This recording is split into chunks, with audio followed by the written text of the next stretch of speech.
Welcome to our channel. Today we how to backup WhatsApp on iPhone to iCloud. Easy guide step by step clearly. Open your iPhone and locate the Settings app. Tap on the Settings icon to open the app. Scroll down and look for WhatsApp in the list of apps. Tap on WhatsApp to access its settings. Ensure that you are signed into your Apple ID. If not, tap on your name at the top of the settings menu to log in. Now, go back to the settings menu. Scroll down again and tap on Apple ID, then select iCloud. In the iCloud settings, now open the WhatsApp app on your iPhone. Once inside WhatsApp, tap on the settings icon in the bottom right corner. Select Chats from the settings menu. In the Chats menu, tap on Chat Backup. Now tap on Backup now to start the backup process. You may also want to enable auto backup to schedule future backups. Choose your preferred backup frequency from the options available. Wait for the backup to complete. This may take a few moments. Your WhatsApp chats and media are now backed up to iCloud.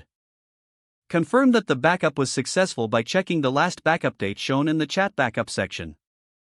Your data is now safely stored in iCloud, ensuring you can restore it anytime. If the page does not load, refresh the browser or try again in a private or incognito window.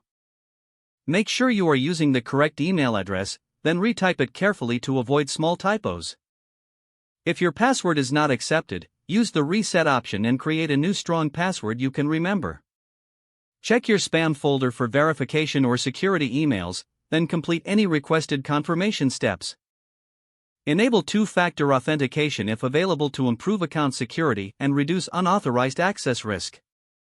After signing in, review your profile details so your contact information and settings are accurate and current. If you see an error message, note it down and try again after restarting your device and internet connection. Log out when you finish, especially on shared devices, to keep your account and payment information secure. If the page does not load, refresh the browser or try again in a private or incognito window. Make sure you are using the correct email address, then retype it carefully to avoid small typos. Don't forget to like this video and subscribe to our channel for more step-by-step tech guides.